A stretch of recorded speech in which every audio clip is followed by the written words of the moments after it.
আল্লাহ পাক তো এমন করে বলেছেন যে কেউ হাত তুলেছে আল্লাহর কাছে আর আল্লাহ পাক সেটাকে খালি ফিরিয়ে দিবেন, এটাতে আল্লাহ লজ্জা বোধ হয়।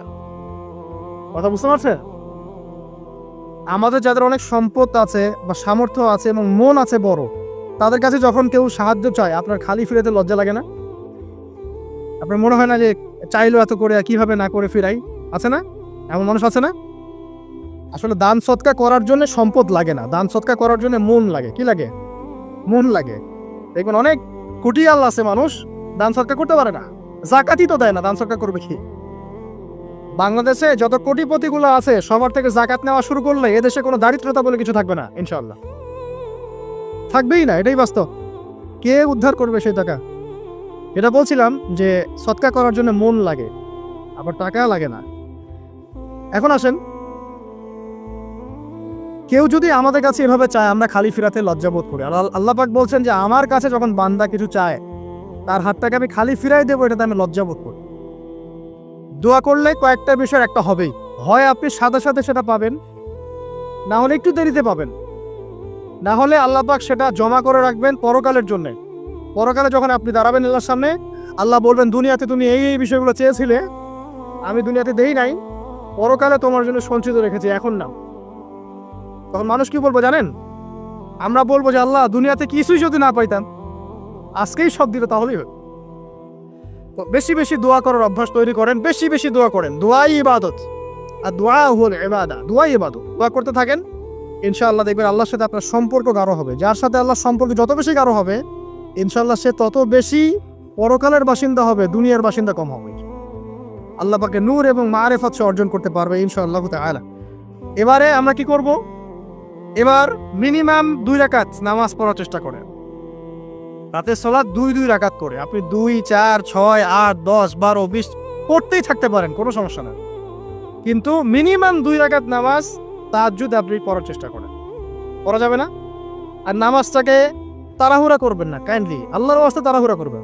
রিল্যাক্সে কেরাত করেন, রুকুতে সময় দেন, সেজদায় সময় দেন, 2 সেজদার মাঝখানে সময় দেন, শেষ বৈঠকে দোয়াগুলো করেন, তারপর ধীর স্থিরভাবে সালাম ফিরান, হাত তুলে দোয়া করেন, সময় দেন। কারণ আমি কি বলছি, সূরা জারিয়াতে 56 নম্বর আয়াতে আল্লাহ পাক বলেছেন দুনিয়াতে পাঠিয়েছি শুধু আল্লাহর ইবাদত করার জন্য।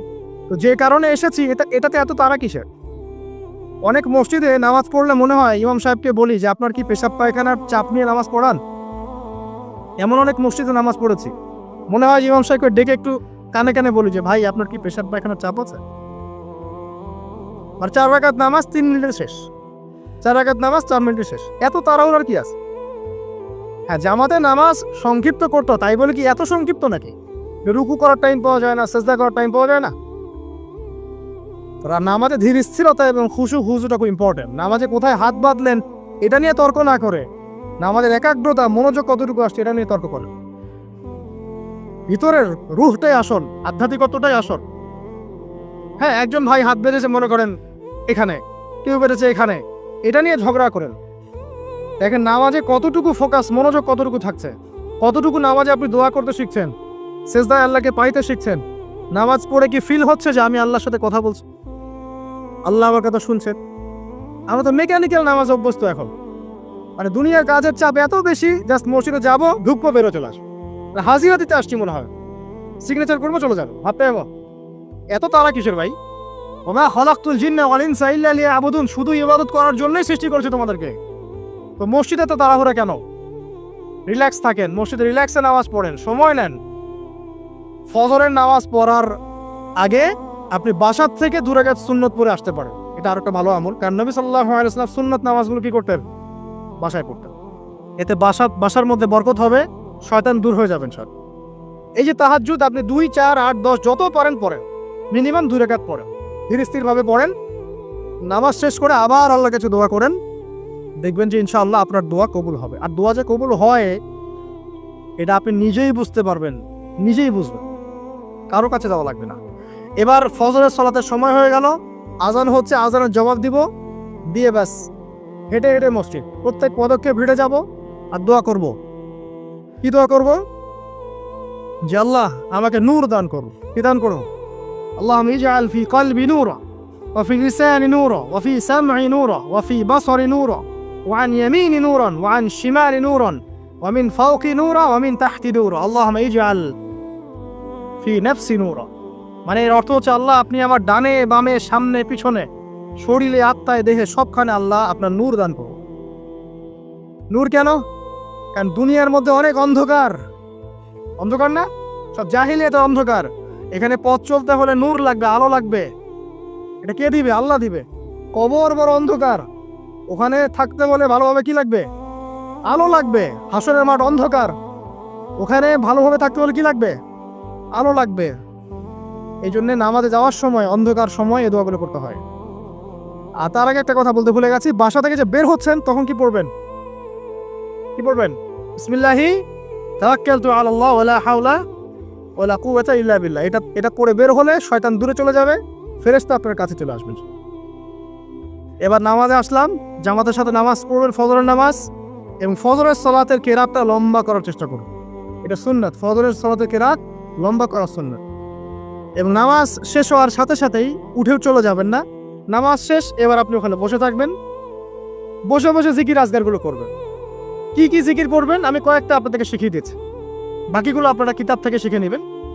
সালাম ফিরানো শেষ, প্রথমে একবার আল্লাহু আকবার, তারপরে 3 বার আস্তাগফিরুল্লাহ আস্তাগফিরুল্লাহ আস্তাগফিরুল্লাহ। এরপরে পড়বেন আল্লাহুম্মা আনতাস সালাম ওয়া মিনকাস সালাম তাবারাকতা ইয়া যাল জালালি ওয়াল ইকরাম পড়বেন। তারপরে আল্লাহুম্মা আইন্নি আলা যিকরিক ওয়া শুকরিকা ওয়া হুসনি ইবাদাতিক। এরপরে পড়তে পারেন আয়াতুল কুরসি, যেটা একটু আগে বলেছি, তাসবিহাত সুবহানাল্লাহ আলহামদুলিল্লাহ আল্লাহু আকবার 33 33 33, পরে কালিমা শাহাদা, অথবা 10 10 10ও পড়ার দলিল আছে। এরপরে পড়বেন সুবহানাল্লাহি ওয়া বিহামদিহি আদাদা খালকিহি ওয়া রিদা নাফসিহি ওয়া জিনাতা আরশিহি ওয়া মিদাদা কালিমাতি 3 বার, এটা 3 বার। তারপর 3 কুল 3 বার পড়ে, সূরা ইখলাস 3 বার, ফালাক 3 বার, নাস 3 বার, সূরা হাশরের শেষ 3 আয়াত একবার। এরপরে পড়বেন সাইয়্যিদুল ইস্তিগফার, মানে সমস্ত ইস্তিগফারের শ্রেষ্ঠ ইস্তিগফার। এটা কোনটা? কোনটা? আল্লাহুম্মা আনতা রাব্বি লা ইলাহা ইল্লা আনতা খালাকতানি আনা আবদুক ওয়া আনা আলা আহদিক ওয়া ওয়া'দিক মাসতাতা'তু আউযু বিকা মিন শাররি মা সানা'তু আবুউ লাকা বিনি'মাতিকা আলাইয়া ওয়া আবুউ বিযানবি ফাগফিরলি ফাইন্নাহু লা ইয়াগফিরু যুনুবা ইল্লা আনতা। এটা যে পড়বে সকালে পড়ে যদি রাতের মধ্যে মারা যায় জান্নাত ইনশাআল্লাহ, আবার সন্ধ্যায় পড়ে যদি সকালের আগে মারা যায় জান্নাত ইনশাআল্লাহ। এত বড় অস্ত্র, এত বড় একটা সুযোগ। এরপরে পড়বেন আমার পছন্দের কয়েকটা, আউযু বিকালিমাতিল্লাহি তাম্মাতি মিন শাররি মা খালাক 3 বার। এটা যদি আপনি পড়েন আপনি দৃশ্য অদৃশ্যের ক্ষতি থেকে বেঁচে থাকবেন ইনশাআল্লাহ। দুষ্ট জিন শয়তান আপনার কোনো ক্ষতি করতে পারবে না ইনশাআল্লাহ। আরেকটা খুবই শক্তিশালী দোয়া আছে, সেটা হলো বিসমিল্লাহিল্লাযী লা ইয়াদুররু মা ইসমিহি শাইউন ফিল আরদ ওয়ালা ফিস সামা ওয়া হুয়াস সামিউল আলিম 3 বার করে। এইটা যে পড়বে, এই যে জিন বলেন, ভূত বলেন, যে পেতনি বলেন, যেগুলো আমরা ভয় পাই, ঠিক আছে, চোখ লাগা বলেন, বদনজর বলেন, যা যা আছে, হিংসুকের হিংসা, কোনো কিছুই আপনার কোনো ক্ষতি করবে না। এবং ইনশাআল্লাহ আপনি হঠাৎ মৃত্যুবরণ থেকে বেঁচে থাকবেন ইনশাআল্লাহ, হঠাৎ মৃত্যুবরণ। এটা কিন্তু সবার জন্য নিয়ামত না, এটা সবার জন্য নিয়ামত না। তারপর আসেন, এরপর পড়বেন 10 বার লা ইলাহা ইল্লাল্লাহ ওয়াহদাহু লা শারীকা লাহু লাহুল মুলকু ওয়া লাহুল হামদ ওয়া হুয়া আলা কুল্লি শাইইন কাদির। এটা 10 বার পড়লেও হবে। আর যদি 100 বার পড়তে পারেন তাহলে আপনার চেয়ে বেশি নেকি কেউই অর্জন করতে পারবে না। যদি 100 বার এই দোয়াটা কেউ পড়ে সারা দিনে, লা ইলাহা ইল্লাল্লাহ ওয়াহদাহু লা শারীকা লাহু লাহুল মুলক ওয়া লাহুল হামদ ওয়া হুয়া আলা কুল্লি শাইইন কাদির, ওই দিন শয়তান তার কাছে আসবে না। 100 গোনা আমলনামা থেকে কেটে দেওয়া হবে, 100 নেকি লিখে দেওয়া হবে, এবং আল্লাহর কাছে দিন শেষে একটা তালিকা পেশ করা হয়, আজকের দিনে কে কি আমল করেছে, এই তালিকায় তার নাম দেখবেন সবার আগে আছে।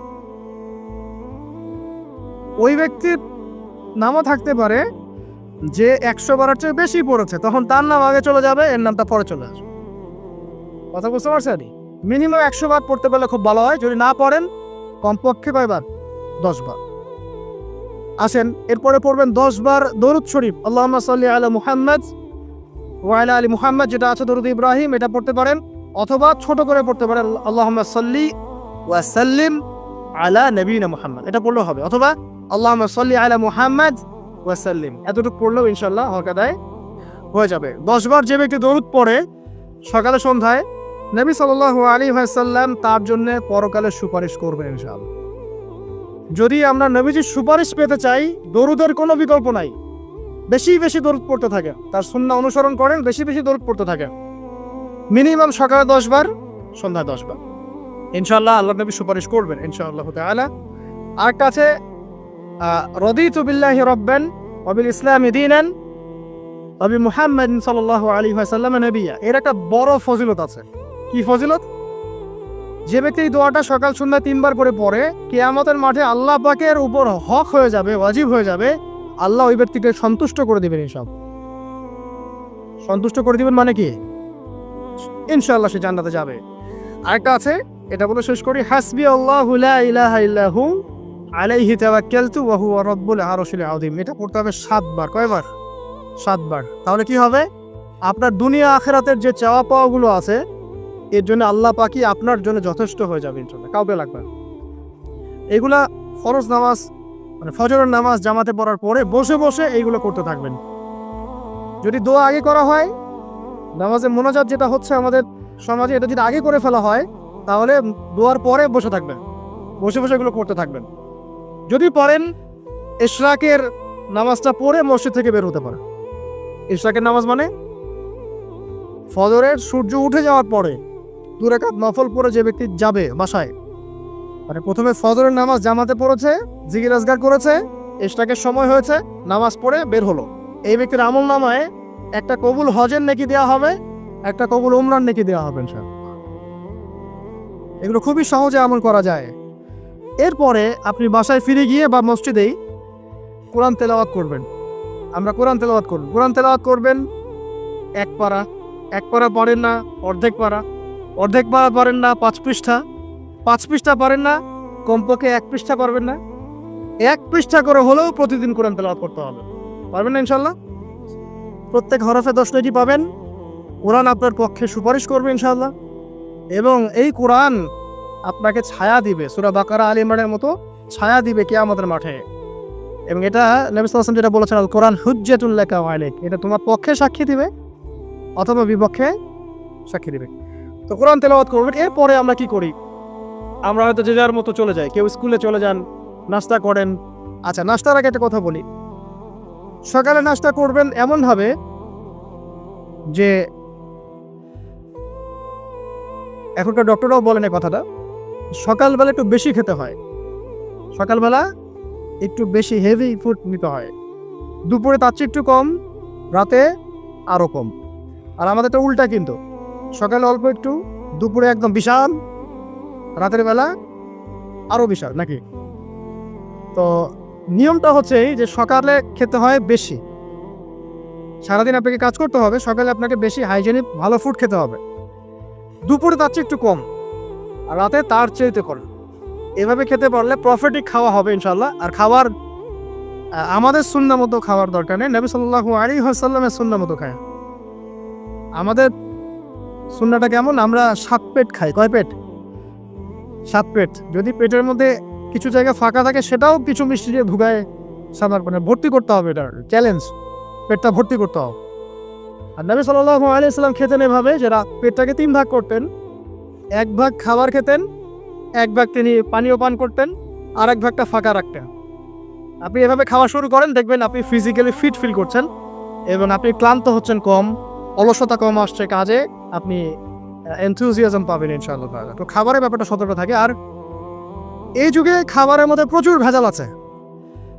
চেষ্টা করতে হবে ম্যানুফ্যাকচার্ড খাবারগুলো বাদ দিয়ে হোমমেড যে ফুডগুলো আছে, হোমমেড ফুড মানে বাসায় যেগুলো আমরা তৈরি করি, ফ্রেশ হাইজেনিক ফুডগুলো খাওয়ার চেষ্টা করতে হবে। স্পেশালি বাচ্চাদের ব্যাপারে সতর্ক থাকতে হবে। বাচ্চাদেরকে, তরুণদেরকে এমন কোনো খাবার খাওয়া যাবে না যে খাবারটা খেলে আপনি অসুস্থ হয়ে যান, আপনার স্ট্যামিনার কমে যায়, আপনি ফিজিক্যালি দুর্বল হয়ে পড়েন। এটা খুব খেয়াল রাখবেন। খাবার, এই যে আপনারা যে গ্রাম অঞ্চলে থাকেন, আপনারা সৌভাগ্যবান একদিক থেকে যে আপনারা ফ্রেশ খাবার উৎপন্ন করে খেতে পারেন। শেষ জামানায় খাবারের মধ্যে খুব ভেজাল আসবে, এটা বিভিন্ন হাদিস দিয়ে মেলানো যায়, আমি ওইদিকে যাচ্ছি না। কনক্লুশন বললাম, শেষ জামানায় খাবারে প্রচুর ভেজাল আসবে। তো এই ভেজালগুলো থেকে দূরে থাকতে হলে আমাদেরকে হাইজেনিক ফুডের দিকে ফোকাস করতে হবে এবং প্রোডাক্ট খাবার উৎপন্ন করে খেতে পারলে খুব বেশি ভালো হয়। না পারলে রুট লেভেল থেকে খাবার নিয়ে আসতে হবে। আর অ্যাটলিস্ট ম্যানুফ্যাকচার যে খাবারগুলো বাজারে ঘোরাফেরা করে, এগুলো অ্যাভয়েড করতে হবে। দেখতে অনেক মুখরোচক লাগতে পারে, স্বাদ অনেক মজা হতে পারে, কিন্তু এগুলো শরীরের জন্য অনেক ক্ষতিকর। এতে করে আমাদের যুব সমাজ আস্তে আস্তে কিন্তু দুর্বল হয়ে যাচ্ছে। এখনকার যুব সমাজকে তাকায় দেখেন, আমাদের বাপ-দাদাদেরকে তাকায় দেখেন, যারা এখানে বয়স্ক মুরব্বী আছে দেখেন, একজন মুরব্বীর সাথে এখনকার যুবকের কুস্তি লাগান, পাঞ্জা লাগান, বা ওই যে একটা রিংয়ের মধ্যে ঢুকে বক্সিং ম্যাচ দেন একটা, দেখেন কে পারে। আমি নিশ্চিত ওই চাচাই পারবে। আমরা নিজেরাই তো এর প্রমাণ। আমাদের বাপ দাদাদের বয়সী যারা আছেন তারা এখনো দিব্যি মাঠে কাজ করে, দেখবেন 4 ঘন্টা 5 ঘন্টা 8 ঘন্টা রিক্সা চালাচ্ছে, ভ্যান চালাচ্ছে, কৃষি কাজ করছে, কত পরিশ্রম করছে। আমাদের যুব সমাজে তাকায় দেখেন না, আপনি একটু চেহারাগুলো দেখেন না, চেহারাগুলো তাকায় দেখেন। চাপাগুলো বসে গেছে গাঁজা খেতে খেতে, হিরোইন খেতে খেতে দেখবেন চাপাগুলো বসে গেছে একদম, চোখগুলো ঢুকে গেছে একদম মাদক খেতে খেতে। হ্যাঁ, হস্তমৈথুন করতে করতে শরীর রোগা, চলতে পারে না। কথা শুনতে খারাপ লাগছে না? বাস্তব, এগুলোই বাস্তব এখন। হ্যাঁ, ঘুম নাই, সারা রাত জাগ না, ওই যে ফজরের পর ঘুমায়, আর রাতে ওই যে বিকাল 4টায় ওঠে, দেখবেন শরীরটার দিকে তাকায় থাকে, চলতে পারে, এনার্জি নাই। একটা ক্রিকেট ম্যাচে লাগাই দেন, ও দেখুন 2-4 ওভার ব্যাটিং করে শেষ। কোন কাজ করতে পারবে? ওই মাঠের বাইরে থেকে বলতে পারবে যে আর এই খেলতে পারে না, ও অমুক খেলতে পারে না, তমুক খেলতে পারে না। ওকে লাগাই দেন না, ব্যাটটা ধরে ধরায় লাগাই দেন, দেখবেন ও কয়টা পিটাইতে পারবে। জিম করে না, ফিজিক্যালি এক্সারসাইজগুলো করে না, স্কিল নাই। আগেকার মানুষ অনেক স্কিল ছিল, তারা ঘরের কাজ পারতো, সাঁতার পারতো, তারা মার্শাল আর্ট পারতো, কৃষিকাজ পারতো, অন্যান্য বিভিন্ন সেক্টরে তারা কিন্তু মানে মাল্টি প্রতিভার অধিকারী ছিল। স্কিল কম, দেখবেন একদিকে ফোকাস করা। এগুলো কিভাবে হলো আসলে? এগুলো তো একদিনে হয়নি। সারাদিন দেখবেন ফোনে, আর এই মেয়ের পিছনে, আর কফি শপে, অথবা মিউজিকের কোনো ইনস্ট্রুমেন্ট নিয়ে বসে আছে, অথবা এর মাঝে যদি কেউ মন্দের ভালো থেকে থাকে, সে দেখবেন টিকটক করছে। এগুলাই এখনকার পুরুষদের মধ্যে, ইয়াং জেনারেশনের মধ্যে ওই শৌর্য বীর্য গায়েরত্বটা পাওয়া যায় না। গায়েরত একটা ব্যাপার আছে, গায়েরত শৌর্য বীর্য এটা নাই। এর অন্যতম একটা কারণ এটাও, এখানে খাদ্যাভ্যাসেরও একটা ব্যাপার আছে। ফিজিক্যালি তারা ফিট না। তো আল্লাহ পাক এই বিষয়গুলো আমাদের বোঝার তৌফিক দান করুন। সবকিছু রিলেটেড। আপনাকে যদি একজন প্রোডাক্টিভ মুসলিম হতে হয়, শারীরিকভাবে আপনাকে ফিট থাকতে হবে, মেন্টালি ফিট থাকতে হবে, আপনাকে মানসিকভাবে শক্ত থাকতে হবে, চ্যালেঞ্জ নেওয়ার ক্ষমতা থাকতে হবে, অহেতুক সময় নষ্ট করা যাবে না। যে কাজ ফাহেসা, দুনিয়াবি কাজ, পরকালের কোনো স্বার্থ নাই, ওখানে সময় নষ্ট করা যাবে না। ঠান্ডা মাথায় প্ল্যান করতে হবে যে আমি আমার জীবনে কি করতে চাই, কার পরে আমি কি করব, কার পরে কি করব, আমার প্ল্যান থাকতে হবে। রেজাল্ট খারাপ হয়েছে, হতাশ হয়ে আত্মহত্যা করবেন কি জন্য? কি এমন হয়েছে আপনার জীবন? একটা মেয়ে ছেড়ে চলে গেছে, এর জন্য বিষ খাবেন কেন? কি হয়েছে? একটা মেয়ে তো ছেড়ে চলে গেছে, মেয়ের অভাব নাকি? বোরখা পরা মেয়েরাও তো এখন কিস করে, দেখেন বোরখা পরা মেয়েগুলো দেখেন রাস্তাঘাটে ওই যে নায়কের হাত ধরে চুমু খাচ্ছে। অনলাইনে দেখে আসলাম একটু। ওই যে বলছিলাম যে সব বোরখা পরা মেয়ের মধ্যেই আপনার ইয়া থাকে না, দিনদারিতা থাকে না। সব বোরখা পরা মেয়ের মধ্যেই কিন্তু দিনদারিতা থাকে না। বোরখা দেখে পাগল হওয়ার দরকার নেই এত। এবং সে বলছে আমার জীবন সার্থক। মানে একজন গায়রে মাহরাম ব্যক্তিকে, ফিল্ম স্টার একজন গায়রে মাহরাম ব্যক্তি, তাকে সে হাত ধরে চুমু খেয়ে বলছে তার জীবন সার্থক। তাহলে কোন প্রজন্ম লালন করে কবরে যাচ্ছে ওরা চিন্তা করেন একটু এখন। আশ্চর্য একটা বিষয়। আর এগুলো আমরা প্রমোট করছি অনলাইনের মধ্য দিয়ে। যে কোনো অনলাইনে দেখবেন এটা চলছে রাতারাতি। মানে এগুলো উস্কানো হচ্ছে। আমাদেরকে শোনেন, আমাদেরকে এগুলো এইসব পাপের মধ্যে এমনভাবে নিয়ে আসা হচ্ছে যে মনে হচ্ছে এগুলো স্বাভাবিক। মেয়ে দেখবেন কয়েকদিন পর এটাও স্বাভাবিক হয়ে যাবে। প্রতারণা, আগে মানুষ প্রতারণা করলে মানুষ মনে করতো যে আমাকে মানুষ প্রতারক মনে করতে পারে, একটা চক্ষু লজ্জা কাজ করতো। এখন সেই চক্ষু লজ্জা নাই, নর্মাল। ঘুষ নেওয়াটাকে মানুষ মনে করতো আগে যে কেউ জানতে পারলে হয়তো সমস্যা, মানে নর্মাল, এখন নিতেই পারে, ঘুষ তো হবে না তোমার জব। করাপশনে মানুষ গেলে মানুষ ভয় করতো যদি জেনে যায় আমার চাকরি থাকবে না। এখন নর্মাল, ও বড় করাপ্টেড, তার চেয়ে ছোটটা আরেকটু কম, তার চেয়ে ছোট আরেকটু কম, একটা চক্র সবকিছু। এভরিবডি ইনভলভ এগুলোর মধ্যে, টপ টু বটম সবাই ইনভলভ। এরকম সিচুয়েশনে আমরা কিভাবে দিন নিয়ে পালন করবো যদি সত্য না হই? সব চলে যাচ্ছে আজ থেকে, সব চলে যাচ্ছে। একটা সময় ছিল একজন মুসলিম ব্যক্তিকে অন্যায়ভাবে মেরে ফেলবে, একজন মুসলিম নারীকে অন্যায়ভাবে রেপ করবে, মানুষ চিন্তাই করতে পারত। একজন মুসলিম নারীর সম্ভ্রম বাঁচানোর জন্য এই ভারতবর্ষে সশস্ত্র যুদ্ধ হয়েছে বিন কাসিমের নেতৃত্বে, একটা মেয়ের ইজ্জত বাঁচানোর ইস্যুকে কেন্দ্র করে। এখন লক্ষ লক্ষ মুসলিম মেয়ের ইজ্জত নষ্ট করা হচ্ছে, কারো কোনো ফিলিংস নাই, স্বাভাবিক। একটা রাষ্ট্রদূতকে হত্যা করেছিল তাবুক যুদ্ধের সময়, নবী সাল্লাল্লাহু আলাইহি ওয়াসাল্লাম 30,000 সৈন্য নিয়ে ধাওয়া করেছিলেন। এত বড় সাহস আমার রাষ্ট্রদূতকে হত্যা করো? এখন সারা বিশ্বে লক্ষ লক্ষ মুসলিম হত্যা করা হচ্ছে, কারো কোনো ফিলিংস নাই। মানে আমি বুঝাতে যাচ্ছি আপনাদেরকে, সব কিছুকে নর্মাল করে ফেলা হয়েছে। কয়দিন পর দেখবেন ছেলে ছেলে নর্মালি বিয়ে করে ফেলবে, কি মনে করবে? আস্তে আস্তে দেখবেন এমন সময় আসবে ও মনে করবে যে নর্মাল। সব কিছুকে এই মিডিয়ার মধ্যে দিয়ে নর্মাল করা হচ্ছে। এসব মিডিয়াগুলো ইউজ করা থেকেও দূরে থাকা উচিত। আল্লাহ পাক আমাদেরকে হেফাজত করুন, আমিন। আসুন, ফজরের সালাতের কথা বলছিলাম, আমি অনেক দূরে চলে গেছি। জাস্ট পড়েন, ফজরের নামাজ পড়েন, সময়টা কাজে লাগান। আমি বলছি সময়গুলোকে কাজে লাগান। ফজরের পর খাওয়া দাওয়া করবেন, রাসূলের সুন্নাহ মতো খান, ইবাদত হবে ইনশাআল্লাহ। এরপরে আপনি কিছুটা সময় এক্সারসাইজ করেন, খেলেন, মাঠে গিয়ে খেলেন, কোনো সমস্যা নাই। ওই টিকটক চালানোর চাইতে মাঠে গিয়ে খেলেন। মাঠে ফুটবল খেলেন আধা ঘন্টা, বা ক্রিকেট খেলেন, বা এমন কোনো খেলা খেলেন যে খেলাটাতে আপনার শারীরিক কসরত হচ্ছে, তাও খেলেন। অথবা এগুলোতে সুযোগ না থাকলে আপনি চলে যান জিমে, জিমে গিয়ে জিম করেন, ফিজিক্যালি কাজ করেন। অথবা মাঠে গিয়ে আপনার বাবাকে সাহায্য করেন, আপনার বাবা যে গেছে মাঠে তাকে সাহায্য করেন। আল্লাহ পাক আমাদেরকে তৌফিক এনায়েত করুন, আমিন। ফিজিক্যালি ফিট থাকার চেষ্টা করা হোক। এরপরে আসেন, সকাল 10টার দিকে যখন চলে আসবো আমরা, তখন আমরা চেষ্টা করব 2 রাকাত চাশতের নামাজ পড়ার জন্য, বা সালাত দুহা যেটাকে বলা হয়। সালাত দুহা যে ব্যক্তি পড়বে তার রিজিক আল্লাহর পক্ষ থেকে বরকত নেমে আসবে ইনশাআল্লাহ। এরপর কি করবেন? এরপর আমরা হয় কেউ যাব স্কুলে, কেউ কলেজে, কেউ হয়তো অফিসে, কেউ ব্যবসায়। আর আমরা এখন সবাই আমাদের কর্মক্ষেত্রে যাব। যারা শিক্ষাক্ষেত্রে যাব স্টুডেন্ট হিসেবে, তারা চেষ্টা করব কি, আমরা চেষ্টা করব যে আমরা যে জ্ঞানটা অর্জন করছি এই জ্ঞানটাকে যেন ইসলামের কল্যাণে কাজে লাগাতে পারে। আপনি জেনারেল লাইনেই পড়েন আর মাদ্রাসা লাইনেই পড়েন, একই নাসিহাত। আর যারা মাদ্রাসা লাইনে পড়বেন, সকালবেলা উঠে মাদ্রাসায় যাবেন, তারা নিঃসন্দেহে আল্লাহর বাছাইকৃত বান্দা, সৌভাগ্যবান বান্দা। তাদের উচিত হবে না দিনের জ্ঞানটাকে দুনিয়ার জন্য ব্যয় করা। তাদের উপর বেশি দায়িত্ব পড়তে হবে যে তারা যেন দিনের জ্ঞানটাকে দিয়ে আল্লাহর জমিনে দিনটার প্রচার এবং প্রসার ঘটায়। আল্লাহ পাক তাদেরকে কবুল করুন, আমরা দোয়া করি।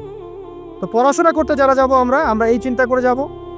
যারা পড়াতে যাব তারাও চিন্তা করব যে এমন কিছু শেখাবো যেটা শিখলে আমার স্টুডেন্টের পরকালটা টিকবে, দুনিয়াতেও কল্যাণ হবে, পরকালটাও টিকবে ইনশাআল্লাহ। জেনারেল নলেজগুলো খুব ইম্পর্টেন্ট।